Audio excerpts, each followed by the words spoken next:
What's going on, guys? My name is Bart Komar and it's time for siding. We got Hardie siding going in on this house. We have 3 different types of Hardie. So we have a flat panel board, we have a V-groove lap siding, and also board and batten. So today we're going to talk about everything you need to know on selecting, getting a rendering done to see what it looks like on the house, warranting and installing Hardie siding. We also have a couple of Hardie reps on site to make sure we have everything done right and to answer a couple of questions for us. So let's get started and welcome to the Komar Project. Let's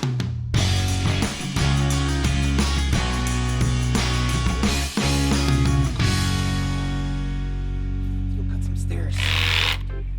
All right, siding. And when we first started to think about what kind of siding we wanted to do on this house, I took into consideration a lot of options. Everything from engineered wood to metal siding. I wanted it to be resistant to insect damage, rotting, and swelling from moisture, and I wanted it to look great. Pretty much, I wanted it to be maintenance-free for the most part, and James Hardie checked all those boxes for me. It's a fiber cement board that is strong, non-combustible, and a great alternative to traditional materials like wood and vinyl. All right, so on this house, we have 3 different types of siding, and they're all Hardie siding. It's just a different style type. And my favorite one has to be their V-groove because you don't see it that often, but it looks so good. And what it is an interlocking system for water management to make sure that there's 0 water penetration on your home. So check this out. So the panel width is 8 1/4, but what you actually see is just 7 inches. That means that there's 1 1/4 inches of overlap. And what it does is it locks itself in, creating a 1 1/4 inch overlap for water to shed all the way down. And not only does it work fantastic, it looks spectacular. Like, I'm so happy that we went with this stuff, and it's gonna look so good on the house. Looking great is one thing, but making sure that it's installed properly to keep the water out of your house is another. So I decided not to install this myself and hired Hardie certified installers that have completed the James Hardie training program with emphasis on their CTQ guidelines. You'll be hearing that acronym a lot during this video, but this way I don't have to worry about the 30-year warranty. And if I ever do decide to sell this house in the time period, we can always transfer the warranty to the new owners, which is going to add resale value to the home and put extra money in my pocket. To start the installation, the first and probably one of the most critical steps in water management is going to be the flashing. Every inside corner and transition from horizontal to vertical and everything in between needs to be flashed according to specifications. The guy started installing aluminum flashing where the house meets the foundation with a 6-inch minimum clearance from grade and nailing it with roofing nails before taping it with Hardie flashing tape to the house wrap.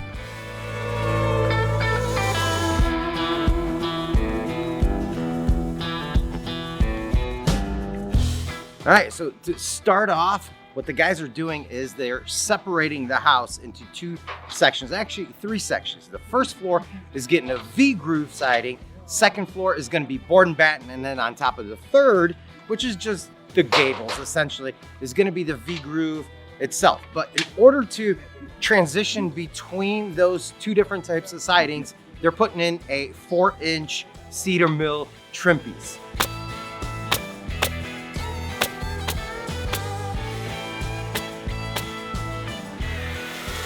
After our freeze boards are installed, the guys tackled trimming out the windows on the first floor with a standard 3.5-inch wide cedar mill trim. And cedar mill just means that it mimics the appearance of wood with a wood grain stamped on top of it. We could have went with a smooth finish there to match the rest of the panels, but after looking at some examples on the Hardie website and driving around for a while, looking at houses, we figured that a little bit of variation would look nice and make those transitions and trims stand out.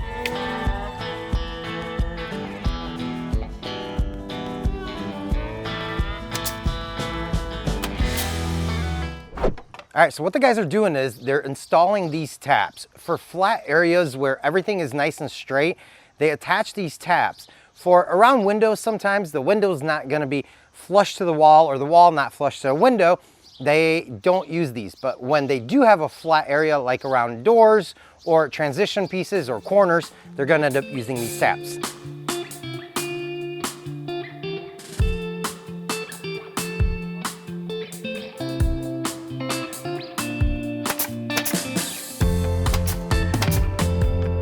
Once all the doors and windows were trimmed, the guys moved on to installing the outside corners. And for this, we decided we're going to use a bigger 5.5-inch trim. However, if we put two of those 5.5-inch pieces together, one side would look a little bit bigger than the other by 3/4 of an inch, which is the thickness of that board. So using a circular saw, the guys ripped that 3/4 off of one of them, then put them together and nailed them before adding on the brackets. And obviously, we didn't have to do this, but in my opinion, it's the small little details that can make a big difference, just like when it comes to selecting the color of your home. All right, so colors. Hardie has pretty much 3 different types of lines that they sell, right? You have the statement collection, which is going to be your standard colors. I believe there's 15, so white, black, gray, all that stuff. Then you have the Magnolia collection, and that's Joanna Gaines' line, and I believe there's like 15 colors in there as well. Now we went with a color inside the Dream collection, and there's 700 colors, probably plus. Anything that your heart can imagine is probably going to be in that collection. On the property here, we have a chicken coop and a shed that I painted iron gray, which is a Sharon Williams color. Hardie has a matching color that is called black ash, which is what we have here. So anywhere you look on this property, you're gonna see that deep charcoal with black accents around it. And for a while there, when we were looking for the color, I was a little bit worried that we weren't gonna be able to match, but within 700 colors, you can match anything. Now we're ready to start installing our V-groove siding. And to make sure that we're nailing it to the studs and not just the plywood, the guys went through and made marks every 16 inches, and we can install that first plank. This is the one that's the most important to get perfectly level.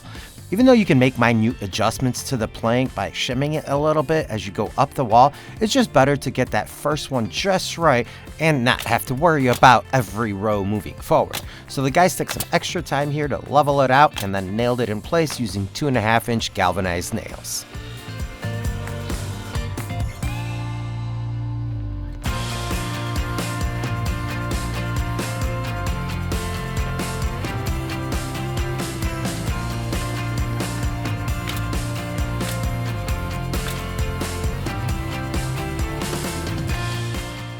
And once we had that first row installed, the guys could start moving up the wall and making sure that the seams are butted nice and tight against each other and leaving a minimum of 1/8 inch gap in between any trim and the siding for caulking. And to avoid creating a visible vertical seam line up the wall, they staggered each one of those seams at least 2 stud bays apart. In our case, our studs are 16 inches apart, so we don't have any offsets less than 32 inches. And in most cases, we were probably closer, somewhere around 64 inches, and that made it look nice and seamless. And this was really exciting for me to watch. It's been 6 long months without any siding on this house and just staring at the house wrap. So to see it finally go up was so satisfying. It felt like all the waiting and anticipation was paying off, and we were seeing the transformation unfold. We had spent so much time looking at different styles and colors that we began to question our decision on having a dark house. But as it began to take shape, we knew that we had made the right choice, and we could rest easy knowing that we have the best looking crib on the block.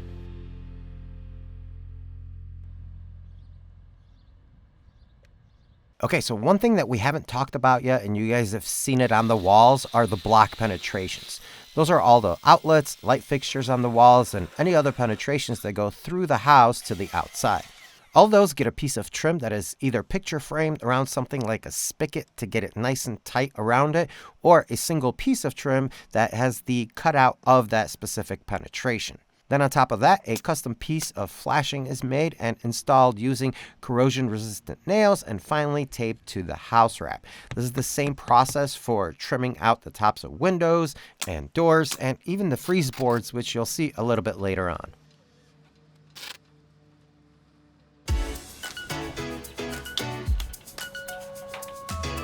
Hey Brandon, I forgot to tell you, just make sure you turn off your camera when you go pee. Yeah, okay. He's got a GoPro on his chest. Would be bad!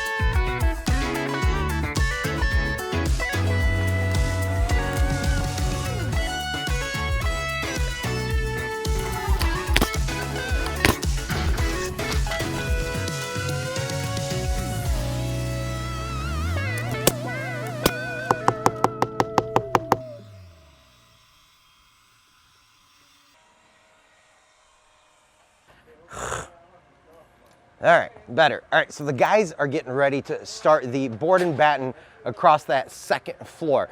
And typically when you have a board and batten style siding that's made out of wood or plywood or anything else, you're gonna need to leave a gap in between the boards for expansion and contraction. In this case, because it's a cement board product and it's never gonna go bad, it's never gonna expand and contract, we're gonna go right to each other and we can put the battens right over them.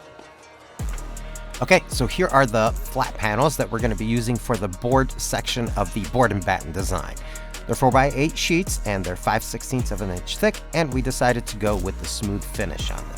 They're pretty heavy, so getting them up to the second floor required sliding them up the ladder and taking turns pulling and pushing them up before setting them on top of our freeze board.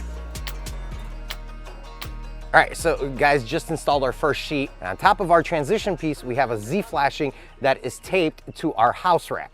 And to make sure that water doesn't collect underneath there, you don't want to take that board and put it directly on that Z flashing. So the guys are using 1/4 inch spacers, which is the same thickness as our panel, to ensure that there's plenty of room for that water to flow off. So water management, water management, water management. It's crazy how much is involved in getting this thing installed properly, but guys are doing a great job, and we got some good weather today.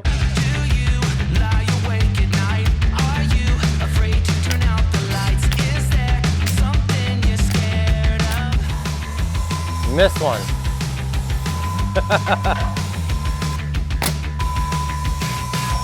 And in.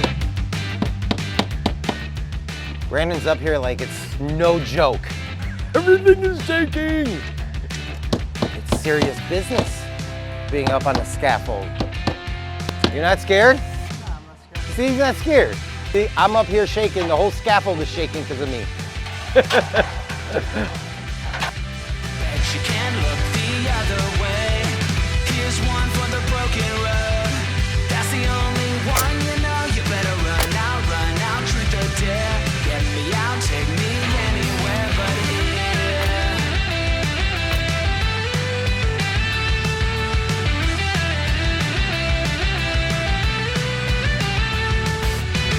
Here's one for the lonely hearts, for the ones that fear the dark. You better run out of here. Bet you can look the other way. Here's one for the broken road. That's the only one you know. You better run out, truth or dare. Get me out, take me anywhere but here. Oh, anywhere but here. Oh, anywhere but here. Oh, anywhere but here. Anywhere but here. All right, guys, so I have been talking about water management on this house with the siding this entire video, and I invited Gabby from James Hardie here to explain the 13 CTQs. Gabby, so what are the CTQs and their general purpose with a siding installation? That is a great question. So when it comes to the 13 CTQs, those mean critical to quality. When we think of siding going on a home, we think water management system. We want to make sure the water's not getting into the home, that your home is protected. So the top 4 probably being your horizontal flashing, your ground clearances, your block penetrations, and your roof to wall clearances. Follow the 13 CTQs, you're golden. Golden. All right, so that's it. That pretty much sums it up. Now we got to get back to work, so you got to go. I gotta go. Let's get to work. Let's go. All right, so on the back side of the house here, we have an old deck, and this deck is gonna eventually be ripped out and redone, but we still have to put siding and flash the house properly with the new deck in mind, right? So what we need to do is actually cut out a piece of this old decking so that we have space to install that flashing. And this flashing wasn't installed properly either. So I'm glad that we're doing this because I'm really worried about water. We flooded during this renovation and it costs a small fortune. So water is one of those things that I stay away from.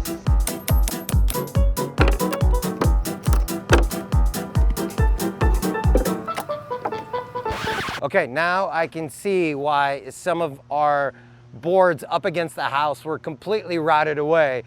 The flashing on this house where it meets the deck is absolutely horrendous. Now, I've seen a few bad, water penetration, prevention styles, but this one takes the cake, let me tell you. It takes the pie and the brownies with it as well. I mean, it's absolutely the worst way you could possibly do it. It makes it worse than not having any flashing at all. Let me show you.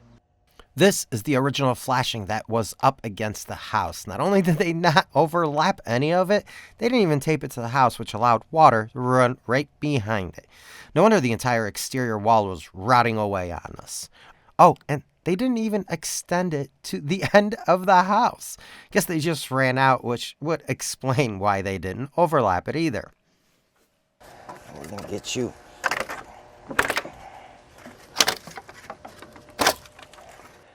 There's some real geniuses out there. Let me show you guys something. So this ledger here is chamfered. It's naturally chamfered, right? So wood has sometimes the top of a piece of 2x12 or 2x10 we'll have a piece ripped off of it. And what these guys did, instead of inverting this piece and flipping it around, creating a natural water drip away from the house, they actually put it towards the house. Like, that's not rocket science. Why are you gonna try to divert water in, even though, they tried to flash it properly, but they absolutely 100% failed in my book. And also, let me show you guys what water can do. Here's a little bit of mold buildup that we got. Here we got mold. Absolutely we got mold here because that is where that connection was missing the flashing. So you're gonna have mold buildup. So we're gonna let this ledger dry out a little bit and then we'll paint it with some primer to make sure that it just seals up. It shouldn't be necessary because we're outside, but I got little kids and every prevention that I can take from mold, I will.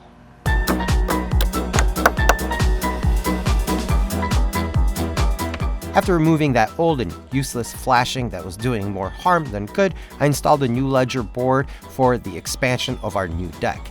This way we can flash it while we're doing everything else, and I'm good to go for whenever I'm ready to build out that second tier on it. The guys first applied butyl tape over the top of it and put a Z flashing over that. And then using a spare decking board for spacing, they installed another piece of flashing that will then drain water onto my deck boards. And then once that was all flashed up, the guys could install all that V-groove on the back of the house and then tackled flashing an area where our siding meets the roof.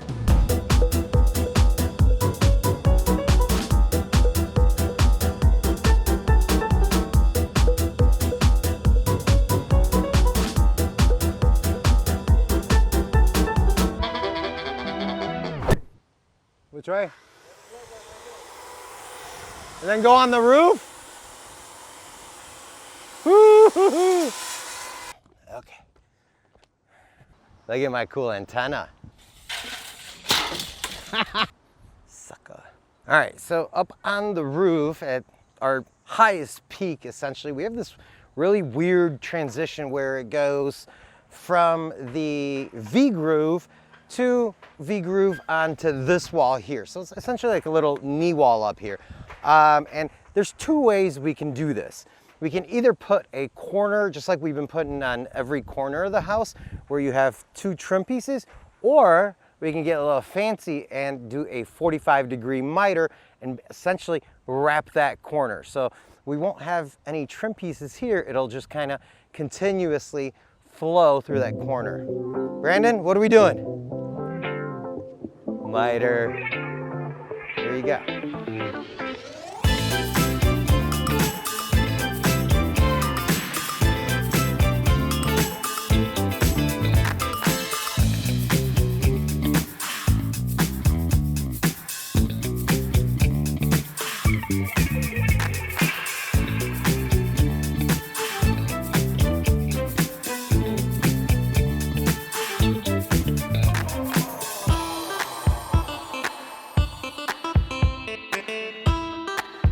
With that done, and looking pretty awesome I might add, the guys started to install the standing seam flashing on the small roof over the garage.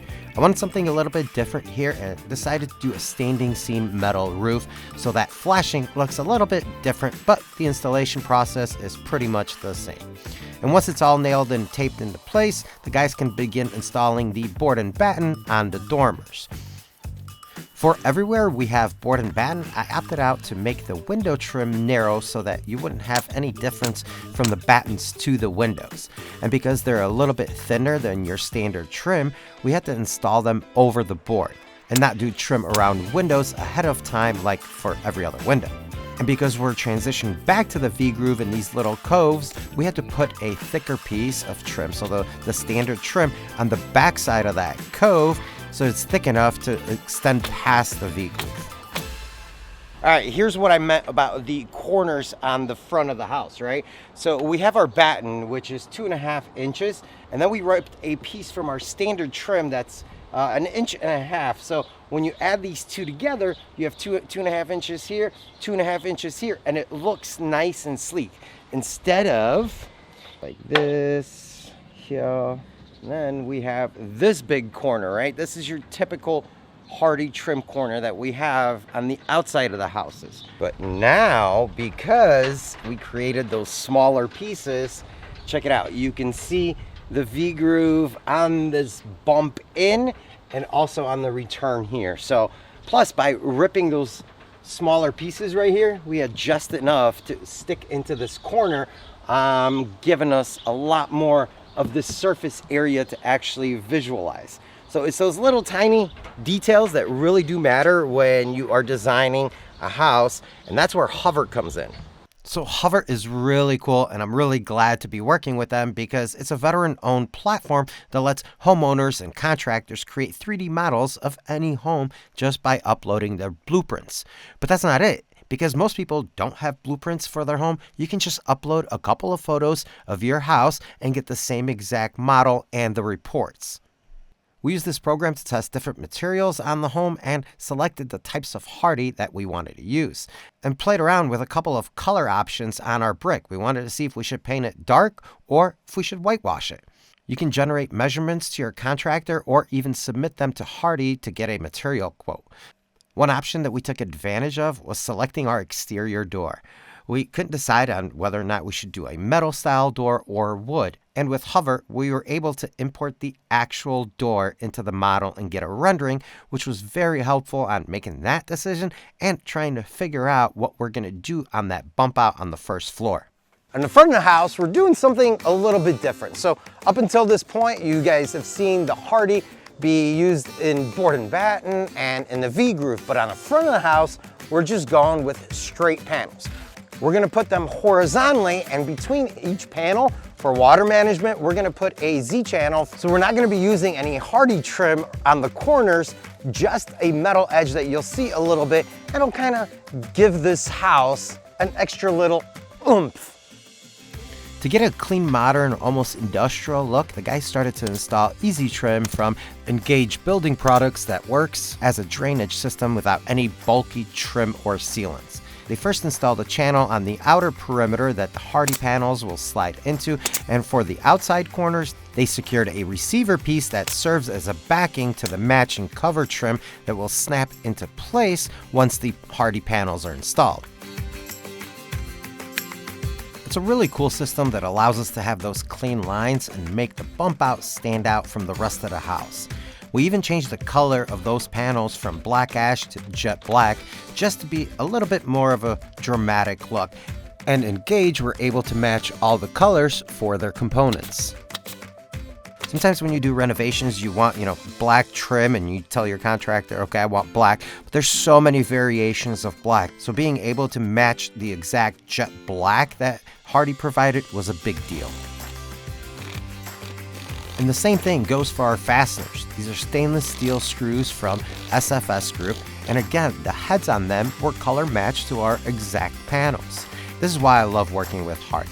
They're not just selling you the siding and expect someone to live with whatever it is that they produce. They actively innovate their product and partner with companies that push the envelope for better ways of installing and showcasing.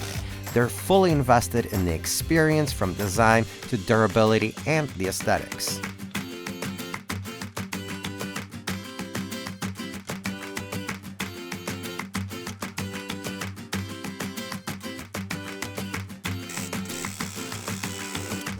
Alright guys, so with those last pieces installed, the guys can go through and do a few little touch-ups and caulk every window, door, and block penetration.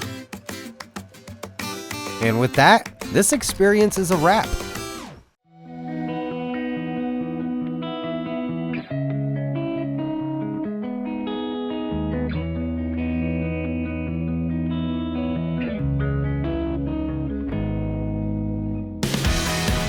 So that's it guys, the outside of our dream home is finally watertight and it is looking amazing.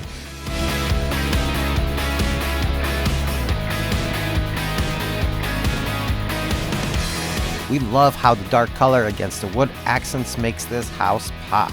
There's still a few things that we still need to finish, like replacing the garage doors to match and doing a whole lot of landscaping around everything. But for now, we can take a breath and just enjoy this win. It's been a long time coming.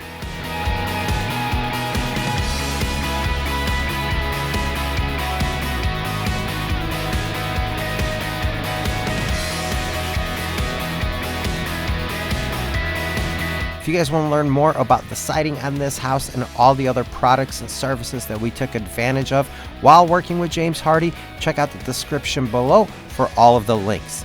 Thank you for joining me on this experience. If you guys got something out of this video, hit that like button and don't forget to subscribe for more videos coming out very soon. I'll see you guys next time. Reporting live from the Comar residence. Critical to quality.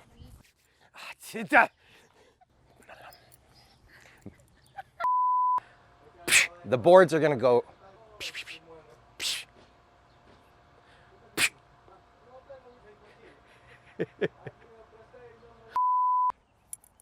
Ugh, bug. All right, folks, it's. You put them together. We want to turn this over and probably tarp this if it is going to rain. Yeah. Why? Is it gonna get ruined? Because if not, I'm returning it. It's yours now.